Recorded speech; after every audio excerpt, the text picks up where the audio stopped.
여러분 안녕하십니까? 뉴스9 윤정호입니다. 아침부터 많이들 놀라셨을 겁니다. 전북 부안에서 발생한 지진이 수도권까지 영향을 미치면서 놀란 가슴 쓸어내리신 분들 많으실 겁니다. 진열대가 흔들리고 침대에 누워있다 충격을 느낄 정도로 지진의 위력을 실감하시는 분들이 많았다고 합니다. 남의 나라 일인 듯 했던 지진이 어느새 현실 속으로 다가오는 걸 느끼면서 좀 더 철저한 준비와 대책 마련이 필요해 보입니다. 시설 피해는 있었습니다만 그나마 인명피해가 아직까지는 알려진 게 없어 다행입니다. 계속된 여진에 불안감은 가시지 않고 있다는데 피해 상황부터 노도일 기자가 전해드립니다. 도로를 비추는 CCTV가 크게 흔들리고 달리던 차량들이 갑자기 속도를 낮춥니다. 마트에 진열된 상품들이 흔들리더니 제품 일부가 바닥에 쏟아지고 당황한 손님이 매장 밖으로 달려나갑니다. 진열됐던 음료수병이 우르르 쏟아져 깨졌고 선반 위에 놓여있던 찻잔과 그릇들은 산산조각이 났습니다. 전쟁 난 것처럼 큰 소음이 나면서 그릇이 이렇게 막 넘어지고 이렇게 앞으로 쏟아지고 이래가지고. 규모 4.8의 지진은 오늘 오전 8시 26분 전북 부안군 행안면 진동리에서 발생했습니다. 강한 진동에 주택담이 기울어지거나 벽 곳곳에 균열이 생기고 외벽 자재가 뜯겨나가는 등 부안에서만 114건, 전국에서는 129건의 피해 신고가 접수됐습니다. 보시다시피 실금이 다 가 있고요. 뒤에는 환풍구 쪽에는 흙이 다 떨어진 상태예요. 강한 흔들림은 다른 호남 지역에서도 느꼈습니다. 아침에 일어났는데 쿵 하면서 침대까지 흔들리더라고요. 그래서 너무 놀라가지고 1층으로 대피 바로 했습니다. 본진 이후에도 규모 3.1을 포함한 여진이 20차례 가까이 이어졌습니다. TV조선 노도일입니다. 호남은 비교적 지진 안전지대로 여겨져 왔습니다. 전북에서 규모 4.0이 넘는 지진이 난 건 관측 이래 처음입니다. 그런데도 학생들은 침착하면서도 일사불란하게 운동장으로 대피했습니다. 이어서 김다로 기자입니다. 두 학생이 학교 건물 밖으로 황급히 달려나가고 뒤이어 선생님의 재촉하는 손짓에 다른 학생들도 우르르 몰려 나옵니다. 지진으로 건물이 크게 흔들리자 학생과 교사 60여 명이 긴급히 운동장으로 대피하는 모습입니다. 뭔가 하늘에서 뭐 하나 떨어졌다 그런 생각 들었는데 뭔가 땅도 같이 움직이니까. 선생님들께서 각 층의 교실로 가셔가지고서 학생들을 모두 안내를 해서 해당 중학교에서 불과 3km 정도 떨어져 있는 진앙지입니다. 지진은 이곳의 땅속 약 8km 지점에서 발생했는데 전라북도에서 규모 4 이상의 지진이 난 건 1978년 지진 관측 이래 처음입니다. 그런데도 상당수 학교에서 지진 대처 요령을 따랐습니다. 처음에는 너무 놀라가지고 아무것도 안 하고 그냥 서 있었는데 친구가 책상 아래로 들어가가지고 그거 따라하면서. 하지만 강한 진동에 벽에 금이 가고 외벽 일부가 뜯겨 나가는 등 전북 지역 17개 학교에서 시설이 파손됐습니다. 지진 피해로 전북과 충남 지역 학교 두 곳은 단축 수업을 진행했습니다. TV조선 김다로입니다. 오늘 지진은 국내에서 관측된 지진 중에서 16번째로 강했습니다. 지진이 난 전북 지역에서는 누구나 진동을 느낄 수 있었고 수백 킬로미터 떨어진 수도권, 강원도에까지 여파가 미쳤습니다. 전국 각지에서 어떤 일이 있었는지 신유만 기자가 종합했습니다. 지진 발생 1분이 지난 오전 8시 27분, 지진 속보를 알리는 기상청의 재난 문자가 전국에 발송됐습니다. 출근길에 긴급 재난 문자를 받은 시민들은 놀란 가슴에 뉴스를 찾아보고 지인들에게 연락을 돌렸습니다. 문자 받고 가족들은 알고 있는지 그런 거는 좀 확인을 하긴 했었습니다. 지난 2016년과 2017년 경주와 포항에서 발생한 강진의 악몽을 떠올리기도 했습니다. 예전에 경남권에 살았을 때 경주 지진이 너무 크게 났었어가지고 좀 걱정이 됐었죠. 부안 지진은 관측을 시작한 1978년 이후 16번째 규모였고 올해 발생한 32차례 지진 가운데는 규모가 가장 컸습니다. 국내에서 규모 4.5 이상의 지진이 발생한 건 지난해 5월 강원 동해안의 진도 4.5 이후 1년여 만입니다. 강한 규모의 수도권에서도 진도 2 정도의 진동이 감지됐습니다. 진짜 침대가 이제 흔들리는 느낌이었고요. 좀 잠을 좀 잘 자는 편인데도 깰 정도로 좀. 전국적으로 지진을 느꼈다는 신고는 300건이 넘었는데 경기와 서울에서도 각각 47건, 13건이 접수됐습니다. TV조선 신유만입니다. 부안에서는 첫 지진 발생 이후 규모 3.1을 포함한 여진이 10차례 이상 잇따랐습니다. 여진은 최대 한 달간 이어질 가능성도 있다는데 현재 상황 어떤지 취재기자 연결해 보겠습니다. 박건우 기자, 주민들이 불안해할 것 같은데 지금도 여진이 있습니까? 네, 제가 있는 이곳은 진앙지와 불과 500m도 떨어져 있지 않습니다. 첫 지진 발생 이후 오후 9시까지 17차례 여진이 잇따르고 있습니다. 주민들은 밤사이에도 여전히 여진이 발생할까 봐 불안해하고 있습니다. 쿵 하는 소리라든가 진동이 느껴지면 깜짝 놀라서 그냥 일어나서 더 잠 청하기가 힘들 것 같아요. 좀 다들 어수선하고 놀라는 분위기였고 또 지진이 일어날까 봐 무섭더라고요. 오후 1시 55분에 발생한 여진은 규모가 3.1에 달했는데요. 기상청은 앞으로 한 달간 크고 작은 여진이 발생할 수 있다고 내다봤습니다. 4.8 지진 같은 경우는 뭐 한 달 정도는 지속된다고 보고 있거든요. 규모가 뭐 0점대부터 해가지고 크게는 뭐 한 3점대 후반까지도 날 수 있습니다.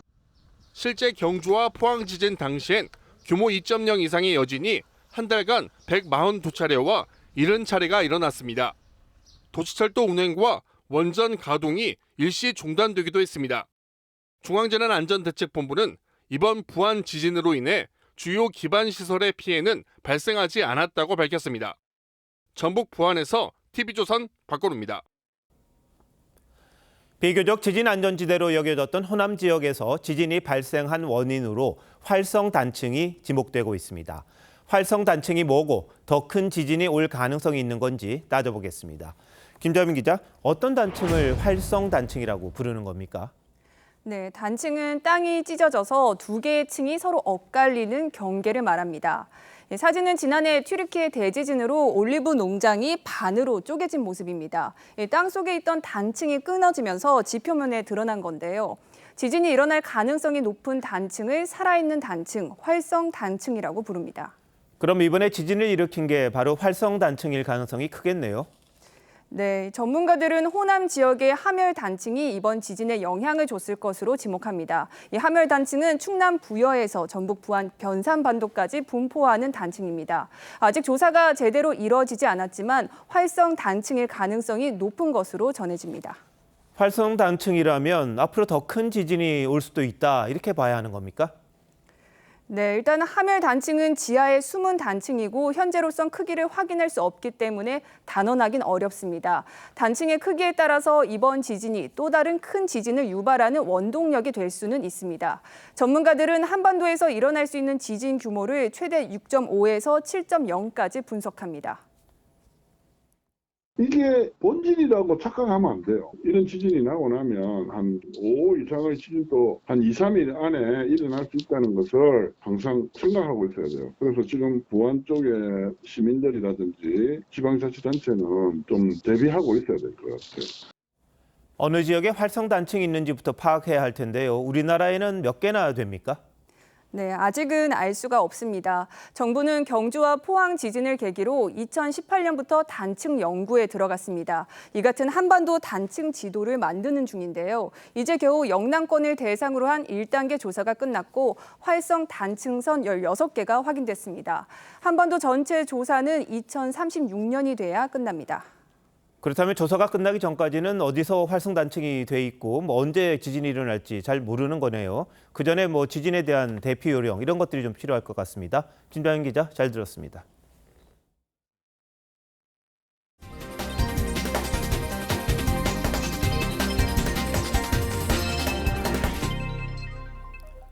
이재명 민주당 대표가 또 하나의 사법 리스크를 안게 됐습니다. 지난주 법원이 이화영 전 경기 평화부지사에 대해 유죄를 선고한 지 5일 만에 검찰이 이 대표를 대북 송금 주범으로 불구속 기소했습니다. 작년 9월 법원이 구속영장을 기각한 지는 9개월 만입니다. 다음 대선 때까지 우리 정치와 사회 전반을 뒤흔들 대형 사법 이슈 자세히 짚어볼 텐데요. 첫 소식은 구자영 기자가 전합니다. 수원지검이 이재명 더불어민주당 대표를 불법 대북 송금 혐의로 불구속 기소했습니다. 공범인 이화영 전 경기도 평화부지사에게 징역 9년 6개월이 선고된 지 닷새 만이자 이 대표에 대한 구속영장이 법원에서 기각된 지 9개월 만입니다. 사건의 실체가 명확히 규명되고 또 그에 따르는 책임의 엄정이 물어질 수 있도록 그렇게 최선을 다하겠습니다. 검찰은 이전 부지사 1심 판결로 경기도와 쌍방울 그룹이 결탁한 불법 대북 송금의 실체가 확인됐다며 이 대표를 최종 책임자로 지목했습니다. 검찰이 이 대표에게 적용한 혐의는 3가지입니다.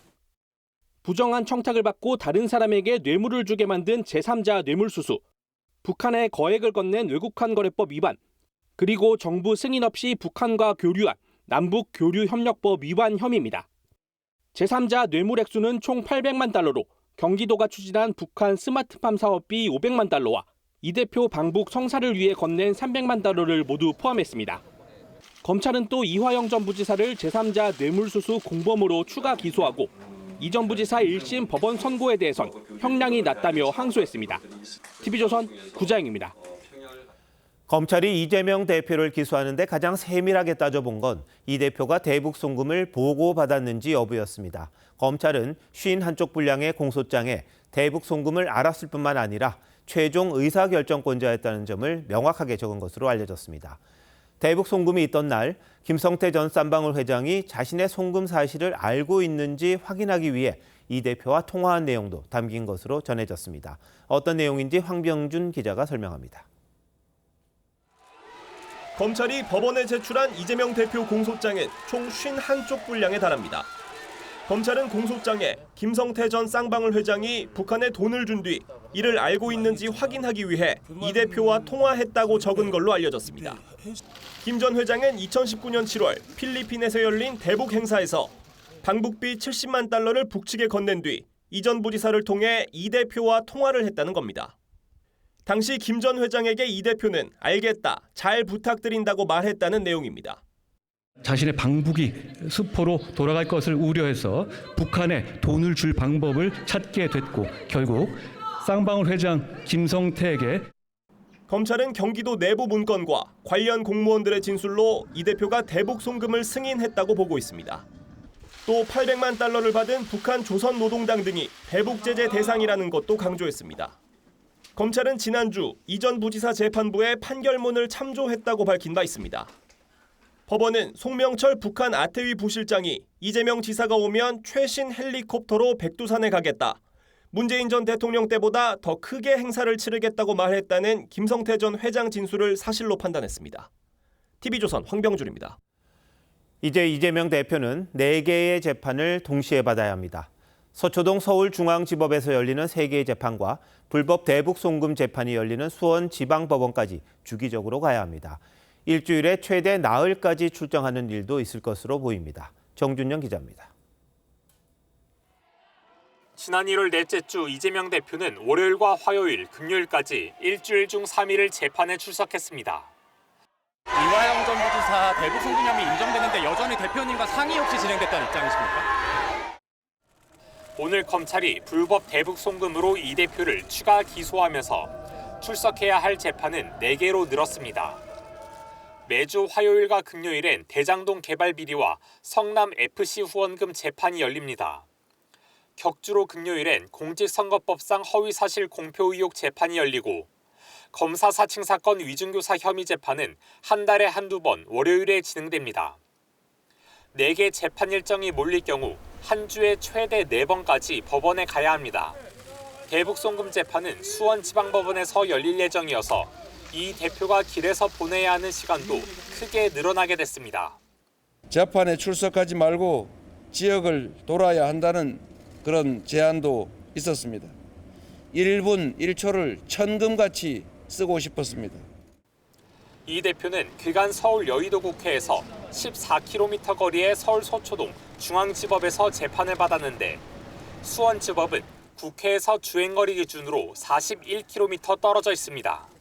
TV조선 정준영입니다. 이화영 전 부지사 재판 결과에 그동안 아무런 반응을 내놓지 않았던 이재명 대표가 검찰이 자신을 기소하자 엉터리라며 강한 불만을 드러냈습니다.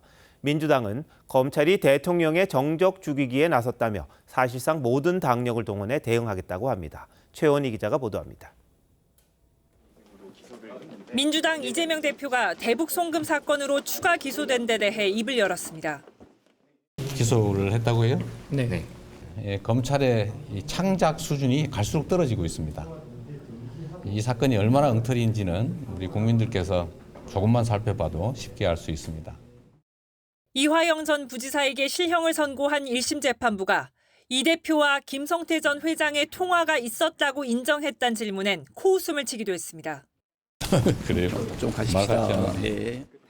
이 전 부지사 재판 결과에 침묵해왔던 이 대표는 어젯밤 대북 송금 사건 증인 매수 의혹을 제기한 보도를 공유하며 사건 조작, 모해 위증 의혹이라는 짧은 글을 올리기도 했습니다. 민주당도 검찰이 또다시 야당 탄압과 대통령의 정적 죽이기에 나섰다고 반발했습니다. 윤석열 정부의 무능과 실정을 가리려는 국면 전환용 기소입니다.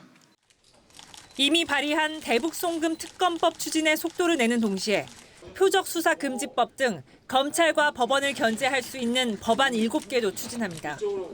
사건 주요 관련자인 김성태 전 회장과 안부수 아태평화교류협회 회장도 증인 매수 혐의로 고발하기로 했습니다. 민주당이 특검과 입법, 고발 조치 등 사실상 가능한 모든 수단을 동원해 대응에 나서는 모습인데 여당은 당 전체가 이재명의 호위무사가 됐다고 지적했습니다. TV조선 최원입니다. 이재명 대표 기소에 대해 검찰 출입하는 권영석 기자와 이야기 나눠보도록 하겠습니다. 자, 권 기자, 이재명 대표 기소는 원래 예정돼 있었잖아요. 네, 맞습니다. 검찰은 물론이고 이화영 전 부지사 측도 이미 예견했던 일입니다. 이 전 부지사 변호인은 지난달 법정에서 이화영에 대한 유죄 판결은 이재명에 대한 유죄를 추정하는데 유력하게 작용할 것이라고 말한 바 있습니다. 이화영 부지사의 변호인이 이화영의 유죄는 이재명 대표의 유죄를 강력히 추정한다는 그런 주장까지 한 바 있습니다. 이 전 부지사 1심 재판부가 판결문에서 이 대표를 100번 넘게 언급한 것도 검찰의 이 대표 기소에 힘을 실었습니다. 자, 이 대표에게 적용한 혐의가 제3자 뇌물 혐의잖아요. 우리 국민들이 좀 익숙하죠, 이 부분은? 네, 제3자 뇌물은 자신이 직접 뇌물을 받은 게 아니라 부정한 청탁을 받고 그 대가로 다른 사람에게 뇌물을 주게 하는 걸 뜻합니다. 이 대표는 성남시장 시절인 2016년 시장이 직권을 이용해 수천만 원이라도 갈취했다면 그날로 구속돼 마땅하다며 제3자 뇌물 혐의를 받던 박근혜 전 대통령을 공격한 바 있습니다. 자, 근데 이 전 부지사 판결문이 검찰에게는 강력한 무기가 되는 것 같습니다. 어떤 내용이 담겨 있습니까? 네, 법원은 이재명 대표에게 보고했다는 얘기를 이 전 부지사로부터 여러 번 들었다는 김성태 전 쌍방울 회장 진술을 신빙성이 있다고 판단했습니다. 구체적으로 쌍방울이 경기도가 내야 할 북한 스마트팜 비용 500만 달러를 대신 내주기로 결정한 2019년 1월과 같은 해 7월 김성태 전 회장이 북한에 70만 달러를 건넨 뒤 이 대표와 통화했다는 걸 증거로 인정했습니다. 재미가 없잖아요, 소설이. 그날 재판받는 걸 뻔히 알면서 그런 전화를 해가지고 바꿔주고 그러겠습니까? 네, 앞서 들으신 이 대표의 소설론을 일축한 겁니다. 지금 말한 게 이제 이 대표의 주장이었는데 그걸 재판부는 받아들이지 않았다, 이런 취지잖아요, 그죠? 근데 민주당과 이 전 부지사 측은 국정원 문건이 사실상 쌍방울의 주가 조작을 뒷받침한다, 이렇게 이야기를 했는데 법원 판단은 좀 달랐습니다. 네, 맞습니다. 이 전 부지사가 막판 뒤집기 카드로 내놓은 게 국정원 문건들입니다. 일부 문건에는 쌍방울이 북한 광물자원 개발 사업으로 주가를 띄우기 위해서 돈을 건넸다는 내용도 있습니다. 하지만 재판부는 국정원도 이 내용을 제대로 확인하지 않았다면서 미확인 첩보 정도로 봤습니다. 또 국정원 문건 중엔 북한에 건넨 500만 달러가 경기도가 추진한 스마트팜 비용이라는 내용도 있는데 법원은 이걸 유죄의 증거로 판단했습니다. 재판부는 검찰 술판 회유서를 주장한 이 전 부지사에 대해서 비합리적인 변명으로 일관한다고 질책했고 이 전 부지사가 쌍방울 법인카드와 차량을 받아 쓴 혐의도 인정했습니다. 당시 쌍방울 직원들 간에 비속어를 써가며 이화영 때문에 법인차인 카니발을 반납해야 한다는 메시지를 주고받은 것도 증거로 채택했습니다. 네, 이 대표가 갈 길이 참 멀어 보이긴 한데 법원의 판단 또 기다려봐야겠군요. 권 기자, 잘 들었습니다.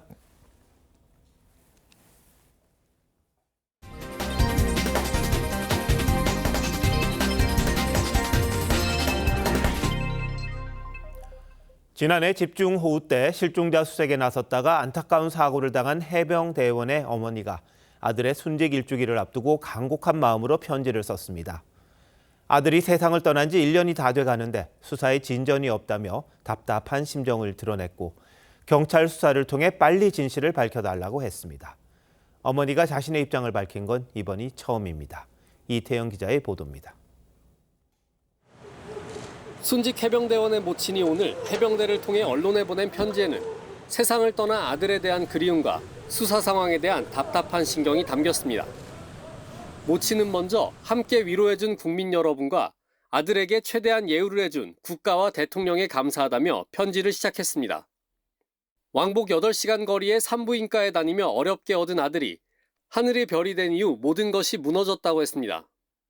해병대원 모친은 그동안 침묵을 지킨 건 수사가 잘 될 거라는 마음 때문이었는데 아직도 진전이 없다며 답답함을 토로했습니다. 유속이 빠른데 왜 물속에 투입시켜 실종자를 찾게 했는지, 구명조끼는 왜 입히지 않았는지 지휘관들은 합당한 책임을 져야 한다며 일주기 전에 진실이 밝혀질 수 있도록 빠른 경찰 수사를 부탁했습니다. 현재 해병대원 사망 사건의 책임 문제는 경찰이, 수사 외압 의혹은 공수처가 각각 수사 중입니다. 항명 등의 혐의로 기소된 박정훈 전 수사단장에 대해선 명예회복과 선처를 부탁했습니다. 모친은 또 재발 방지와 함께 진실이 밝혀져 아들만 추모하며 남은 여생을 살 수 있게 해달라고 당부했습니다. TV조선 이태형입니다. 민주당 등 야당은 국민의힘이 불참한 가운데 22대 국회 첫 법사위를 열고 해병대원 특검법을 상정했습니다. 다음 달이면 통신 기록 등의 증거가 사라지기 때문에 법안 처리에 속도를 내야 한다는 주장입니다. 여당 일각에서도 진실 규명을 위해 할 수 있는 일을 하자는 목소리가 나왔습니다. 장세희 기자의 보도입니다. 여당 의원들이 불참한 가운데 민주당 등 야당은 법사위를 열고 해병대원 특검법을 상정했습니다.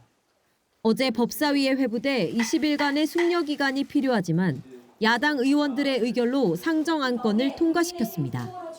통화 기록은 관계 통신사에서 1년씩 보관을 하죠. 이런 중차대한 문제가 있기 때문에 우리가 서두르는 거예요. 법사위 야당 간사로 선임된 김승원 의원은 순직 해병대원 모친이 쓴 편지를 읽으며 여당의 협조를 요구했습니다. 최상병 특검법만큼은 과연 국민의힘 의원들이 그렇게 매몰차게 거부권을 행사 건의를 할 수 있는 그런 것인지 국민 여러분께 호소드리고 싶습니다. 이재명 대표도 자식 잃은 부모를 이기려 드는 정권은 결코 오래 갈 수 없다고 직격했습니다. 국민의힘 추경호 원내대표는 답신 형식의 글을 SNS에 올렸습니다. 아들의 순직에 진심으로 죄송하다며 고인의 일주기인 7월 19일 이전에는 조사가 종결될 수 있도록 강력히 촉구하겠다고 약속했습니다. 의원들이 모인 단체 SNS방에도 모친 글에 마음이 울컥하다, TF를 구성해 대응책을 마련하자는 글이 올라왔고 일부 의원들도 동의한다는 반응을 보였습니다. 비공개 의원총회에선 장군 출신 강선영 의원이 민주당의 정쟁에 맞서 진실된 마음으로 대응해야 한다고 말했습니다. TV조선 장세희입니다. 서울대병원에 이어 세브란스 병원도 무기한 휴진을 선언했습니다. 서울 아산병원과 성모병원 등도 휴진을 논의하고 있는 만큼 최악의 경우 서울 5대 대형 병원 가운데 4곳에서 진료와 수술이 무기한 중단되는 사태가 벌어질지도 모른다는 우려가 커지는데요. 이런 상황에서 서울의대 교수가 휴진을 추석 연휴에 빗대 논란입니다. 신경희 기자입니다. 2,400여 병상을 가진 신촌 세브란스 병원입니다. 전공의 이탈 전 하루 평균 10,000명의 환자들이 찾았지만 대부분의 발길이 끊길 날이 가까워지는 분위기입니다. 연세의료원 소속 교수들은 약 72%의 찬성률로 오는 27일부터 무기한 휴진에 돌입하기로 결정했습니다. 빅5 병원 가운데 무기한 휴진 결의는 서울대에 이어 2번째입니다. 교수들은 필수 의료 진료에는 충실히 임할 것이라면서도 정부의 가시적 조치가 취해질 때까지 휴진하겠다며 무기한 방침을 강조했습니다. 국가에서 저희 교수들한테도 덫을 놓는 거예요. 지금 가장 많은 피해를 보는 거는 국민이겠죠. 특히 서울의대 소속 병원 4곳이 오는 17일부터 무기한 휴진을 시작해 의료계 총파업을 주도할 것으로 보입니다. 서울의대 교수 측은 휴진을 추석 연휴에 빗대 설명합니다. 추석 연휴를 하고 환자분들이 더 위험해지지는 않으시잖아요. 그렇다고 해서 뭐 환자분들이 갑자기 또 나빠집니까? 그거 아니잖아요. 40개 의대가 모인 전국 의대교수협의회도 오늘 휴진 논의에 들어갔습니다. TV조선 신경입니다. 이렇게 의사들이 휴진을 예고해 환자 생명권이 침해되는 상황이 벌어지는 건 아닌지 걱정이 커지는데요. 의사 선생님의 무한 신뢰를 보냈던 중증 환자들 입에서는 의사가 조폭이냐는 말이 나오는 실정입니다. 여기에 병원 직원들은 인력 증원을 요구하고 있어서 의료 현장 혼란이 더 커지는 건 아닌지 우려가 나옵니다. 황민지 기자입니다. 무기한 휴진을 닷새 앞둔 서울대병원에 6개 환자단체가 모였습니다. 의사들이 돌아오기만 기다렸던 췌장암 환자는 이제 모든 기대를 접었다고 선언합니다. 의사 집단들의 도무지 폭력배와 같은 행동을 보고 엘리트로 존재했던 의사 집단에게 의지하는 것을 포기하겠습니다. 특히 총파업 포문을 연 서울의대 교수들에게 질타가 쏟아집니다. 서울대 의대 교수님께 묻습니다. 환자 생명과 불법 전공의 처벌 불가 요구 중 어느 것이 우선하는 가치입니까? 목소리를 내는 건 환자들만이 아닙니다. 2024 3대 대선 승리하자! 의사 외 병원 직원들로 구성된 보건의료노조도 오늘 서울 도심 집회를 열었습니다. 의사들 때문에 생긴 경영 위기의 책임을 자신들이 질 수 없다며 정부의 인력 확충과 주 4일제 근무 등을 요구했습니다. 우리 보건의료노조는 21년 9.2 노정합의의 완전한 이행을 촉구합니다. 보건의료 인력 기준 마련, 업무 범위 명확화. 의사 총파업이 의료 현장에 새로운 혼란을 낳고 있습니다. TV조선 황민지입니다. 수도권 일대에서 270여 명을 상대로 600억 원대 전세 사기를 친 세 모녀에게 법원이 중형을 선고했습니다. 주범인 어머니에게는 사기죄 법정 최고형인 징역 15년을 선고했는데요. 재판부는 법의 한계 때문에 더 중한 처벌을 내리지 못했다고 질타했습니다. 박한솔 기자입니다.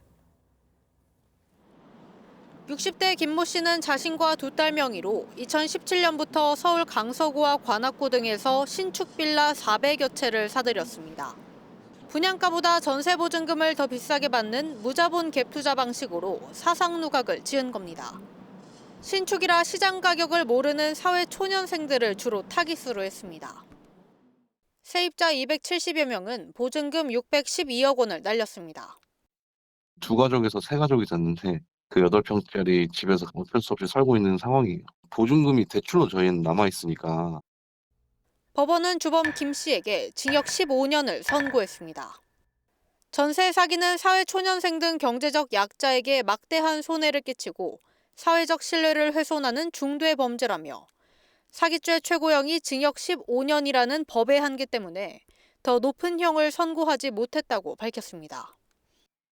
김 씨는 지난해 7월에도 세입자 85명에게 183억 원을 가로챈 혐의로 징역 10년을 선고받았는데 추가 범행이 밝혀져 또다시 재판을 받았습니다. 법원은 김 씨의 두 딸에게 징역 2년, 전세 사기에 가담한 분양대행업자 4명에게도 최대 15년 징역형을 선고했습니다. TV조선 박한솔입니다. 음주 단속을 피하려던 30대 운전자가 도로는 물론이고 인도 위까지 질주하며 도망치다 결국 신호등을 들이받고 멈춰섰습니다. 음주 측정 결과 면허 정지 수준이었습니다. 임소인 기자입니다. 흰색 승용차가 인도 위를 내달립니다. 경찰관이 경광봉을 흔들며 뒤쫓지만 멈추지 않습니다. 여기서 장사한 지 한 10년 정도 됐거든요. 근데 차가 인도로 쌩 지나가는 건 처음 봤어요. 잠시 뒤 왕복 6차선 도로를 질주하던 차량은 교차로 신호등을 들이받고 나서야 멈춰섭니다. 차량을 쫓던 순찰차 2대도 잇따라 멈춰서고 경찰관들이 차에서 내린 운전자를 붙잡습니다. 사고 현장은 아수라장이 됐습니다. 어젯밤 10시 30분쯤 서울 관악구에서 30대 운전자가 경찰의 음주 단속을 피해 1km 정도를 도망치다 경찰에 붙잡혔습니다. 사고 충격으로 파손된 신호등은 수리가 끝나지 않은 채 여전히 기울어져 있습니다. 다친 사람은 없었지만 교차로 일대 신호등 4대가 1시간 동안 고장나서 교통 혼잡을 빚었습니다. 신호 거기가 이제 안 돼서 수신호를 했고요. 1시간 후에는 들어왔고요. 음주 측정 결과 운전자의 혈중 알코올 농도는 면허 정지 수준이었습니다. 경찰은 음주운전과 재물손괴 혐의로 운전자를 입건했습니다. TV조선 임서인입니다. 심재국 평창군수가 시세 15억 원이 넘는 한우 축사를 조카 이름으로 차명 보유하고 있다는 의혹이 제기됐습니다. 문제는 여기서 그치지 않습니다. 이 심 군수가 축사 인수 잔금을 치르는 과정에서 잔금 대신에 특정 땅을 평창군청 돈으로 비싸게 사주겠다면서 이 땅 소유자를 회유한 정황도 드러났습니다. 이승훈 기자가 단독 보도합니다. 평창군의 한 도로 옆 경작지. 넓이는 약 2,000평, 시세는 평당 3만 원 정도입니다. 소유주 측은 심재국 평창군수가 군비로 비싸게 땅을 매입해주겠다고 했다며 관련 통화 내용을 공개했습니다. 토지는 지금 저기 하고 있어요. 개인들이 사는 것처럼 할 수가 없어서 지금 그리고 있는. 그건 내가 해드린다고 했잖아요. 왜 특정 사유지를 사주려고 했을까? 해당 밭과 약 1km 떨어진 축사입니다. 소유자는 심 군수의 조카입니다. 1년 9개월 전에는 송모 씨의 소유였는데 송 씨 사망 한 달 전 7억 5천만 원을 주기로 하고 인수한 겁니다. 그런데 아직까지 잔금 2억 5천만 원을 주지 않아 송 씨 유족과 갈등을 빚고 있습니다. 유족들은 심 군수가 잔금 대신 땅 매입 제한으로 회유했다고 주장합니다. 왜? 2억 5천 대신 땅을 팔아주면 지 돈이 아니잖아. 나라 돈으로 땅을 팔아주면 되잖아. 심 군수는 사망한 송 씨와 함께 축사 건립부터 관여한 것으로 알려졌습니다.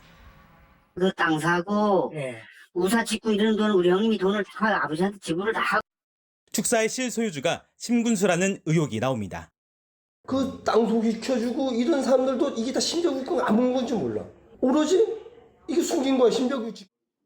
심 군수는 돈은 빌려준 것이라며 축사 소유를 부인했습니다. 또 토지 매입은 농기계 공공임대센터 부지로 검토했을 뿐이라고 해명했습니다. TV조선 이승훈입니다. 11개 상임위원장을 차지한 민주당이 자신들의 입맛에 맞게 국회법을 바꿔 입법 독주에 더 속도를 내려고 하고 있습니다. 여야 간사 협의 없이도 상임위를 열 수 있게 하고 신속 처리 안건의 숙려 기간도 없애겠다는 겁니다. 여당은 의회 독재에 마약을 맞은 것 같다고 반발했습니다. 최홍국 기자입니다. 민주당 민영배 의원이 행정부의 시행령을 통제하는 내용을 담은 국회법 개정안을 발의했습니다. 정부가 시행령을 입법 예고하기 전 국회 소관 상임위에 의무 제출하게 하겠다는 겁니다.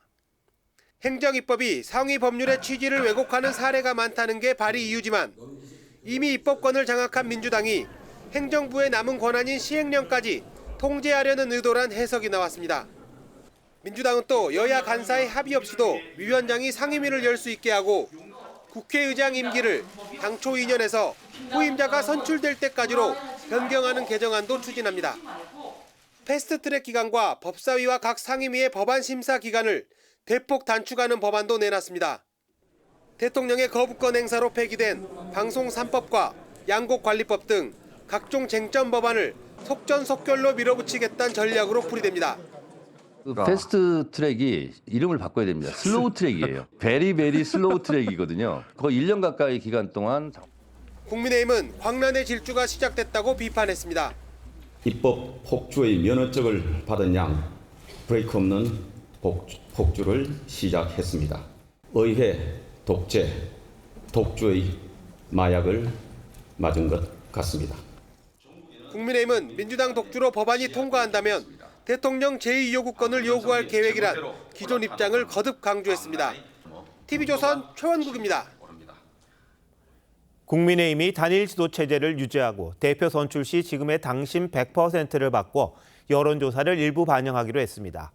사실상 남은 변수는 한동훈 전 비대위원장의 출마 여부입니다. 한 전 위원장은 최근 주변 인사들에게 출마에 대한 의견을 구한 걸로 전해졌습니다. 이태희 기자입니다.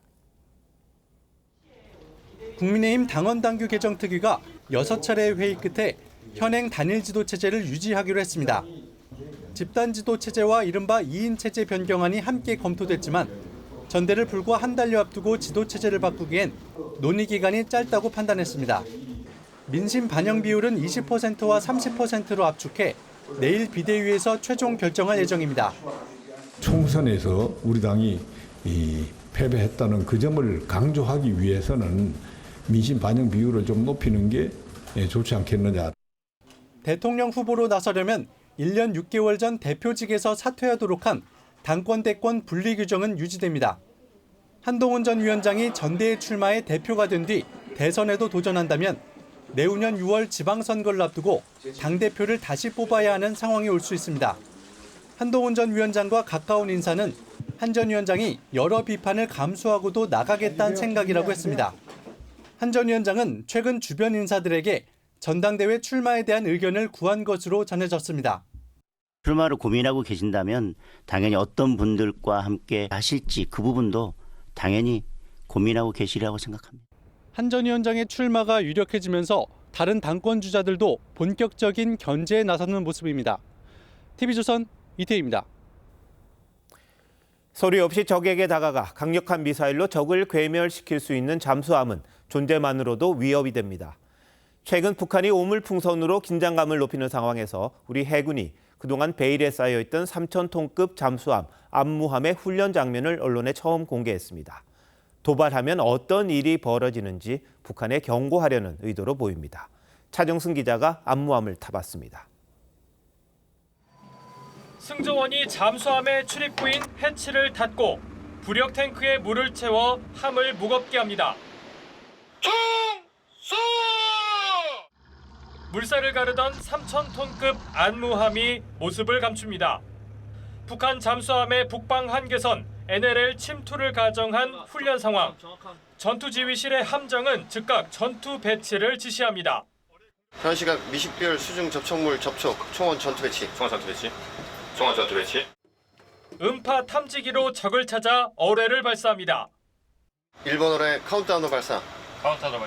발사 5초 전. 4, 3, 2, 1, 발사.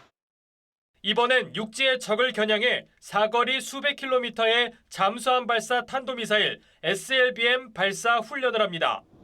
우리 해군이 보유한 3,000톤급 잠수함은 도산 안창호함, 안무함, 신체호함 등 모두 3척으로 우리 군의 육상 기지가 파괴돼도 수중에서 평양을 타격할 수 있어 전략적 비수로 불립니다.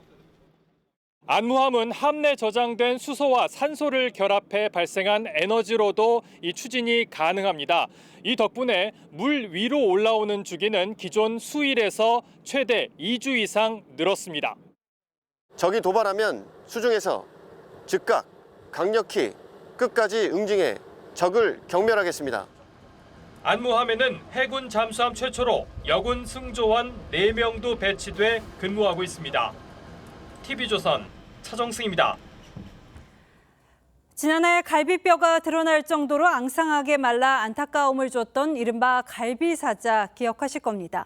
동물 학대 논란이 커지면서 사자는 새 동물원으로 옮겨졌고 바람이라는 새 이름도 얻었는데요. 최근 근황이 공개됐습니다. 박재훈 기자입니다. 갈색빛 갈기의 숫사자가 늠름한 자세로 하품합니다. 날카롭고 큰 이빨이 번뜩이는 게 영락 없는 밀림의 왕입니다. 하지만 1년 전만 해도 갈비뼈가 드러날 정도로 말라 갈비사자라 불렸습니다. 그 골반 쪽에 근육이 거의 없는 거를 보셨을 거예요. 근데 지금 보시면은 그때보다는 훨씬 근육이 많이 붙어 있는 상태로 많이 회복이 됐다고 볼 수 있습니다.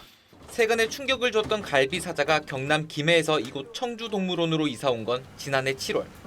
과거 모습이 떠오르지 않을 만큼 건강한 사자, 바람이가 됐습니다. 도심을 떠돌다 구조된 붉은 여우 김서방, 웅담 최취용으로 사육되다 구조된 곰 등 68종, 296마리가 한 식구입니다. 원래 콘크리트 욕조였던 수달놀이는 이렇게 풀이 우거진 인공 연못으로 변했습니다. 사람이 관리하기 편한 곳보다 동물의 사육 환경을 더 신경 쓴 겁니다. 환경부는 지난달 이곳을 국내 첫 거점 동물원으로 지정하고 건강검진 등 다양한 동물 복지를 펼친다는 계획입니다. 정부는 이곳 외 3곳을 거점 동물원으로 추가 지정할 예정입니다. TV조선 박재훈입니다. 많은 사랑을 받았던 판다 푸바오가 중국으로 반환된 지 2개월 만에 대중에 공개됐습니다.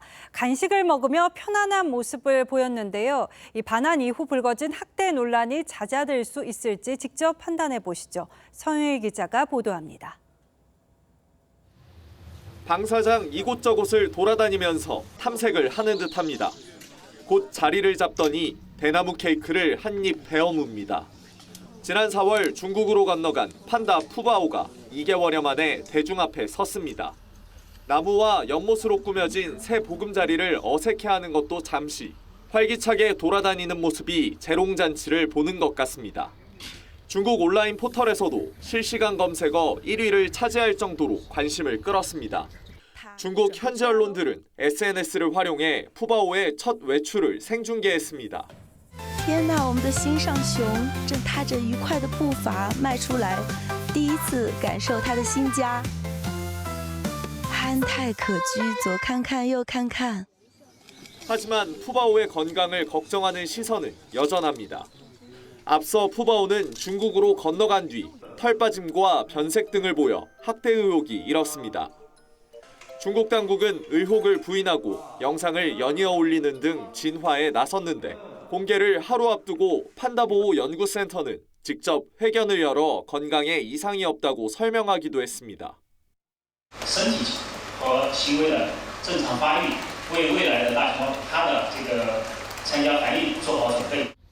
오늘 999명의 관람객을 접한 푸바오는 내일부터 하루 최대 12,000명의 시민들과 만날 예정입니다. TV조선 서영일입니다. 어제와 오늘 광화문 광장은 오페라의 본고장 이탈리아로 변신했다고 해도 과언이 아니었습니다. 초여름밤 광화문 광장 한복판에서 오페라 야외 공연이 펼쳐진 건데요. 장동욱 기자가 전해드립니다.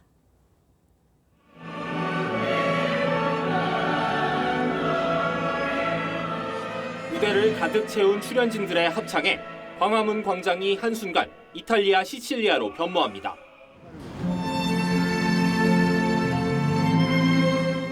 대부 3 등 영화에도 나와 익숙한 멜로디의 간주곡도 광장을 가득 채웁니다.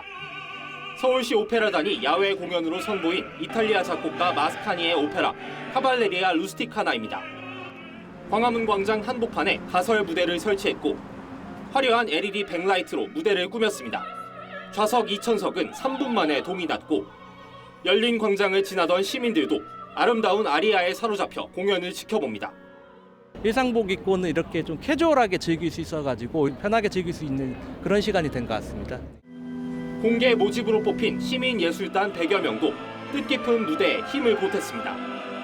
연습하면서 저기 합창단이 더 잘하는 것 같은데 보이지 않는 경쟁 같은 것도 있어서 엄청 연습 많이 했고요.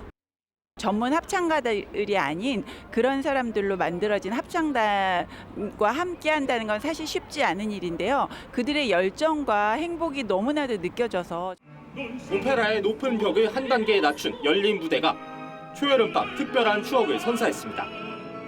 TV조선 장동우입니다. 냉면처럼 가늘고 길게 살고 싶어. 그게 내 꿈이다, 태수야. 폭력 조직에 들어오라는 권유를 그가 거절합니다. 평범하고 조용하게 살고 싶어 합니다. 가늘고 길게 인생을 배우로서 가늘고 길게 굵고 짧게 싫습니다. 가수 송창식이 명상을 하다가 문득 떠올렸다는 곡입니다. 어렵게 자란 그는 노숙을 하며 2해 겨울을 났습니다. 체온을 유지하려고 가늘고 길게 숨을 쉬면서 명상 호흡을 터득했다고 합니다. 교감 교장 승진을 포기한 고참 교사들을 교포라고 부릅니다. 살던 곳을 떠나지 않고 평교사로 지내는 게 편하다는 겁니다. 대기업에는 인포 세대가 등장했습니다. 짐이 무겁고 언제 잘릴지 모르는 임원이 싫답니다. 현대중공업 노조가 8년 만에 승진 거부권을 요구하고 나섰습니다. 노조를 탈퇴해야 하는 직급이 될 때 승진을 거부할 권리를 달랍니다. 높은 자리와 월급도 마다하고 정년을 보장받으며 오래 다니겠다는 얘기입니다.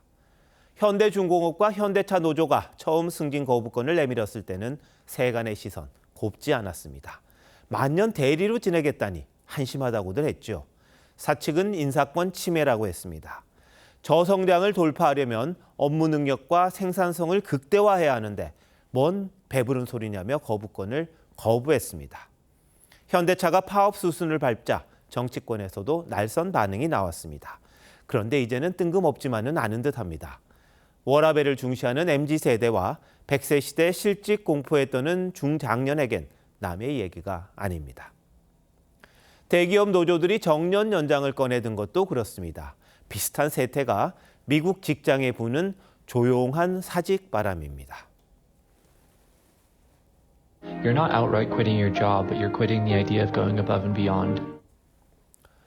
가치관과 직업관 변화에 맞춰 기업 인사 체계도 달라져야겠지요. 하지만 대한민국의 엔진에서 헌신과 열정이 식어버린다면 소는 누가 키우는 건가요?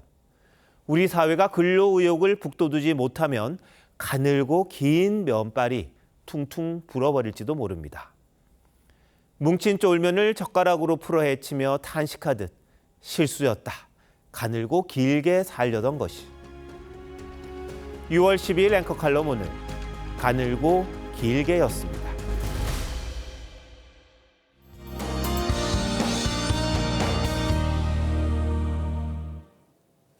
뜨거운 햇볕 아래 여름 더위가 기승을 부리고 있습니다. 강릉은 이틀 연속 열대야 현상이 나타났고 폭염특보는 남부지방을 중심으로 더 많은 지역으로 확대됐습니다. 무엇보다 온열질환 걸리지 않도록 조심하셔야겠습니다. 오늘 서울의 낮 최고 기온이 31.8도까지 오르면서 올 들어 가장 더웠는데요. 내일은 오늘보다 기온이 조금 더 올라서 32도 보이겠고요. 대구는 35도까지 치솟겠습니다.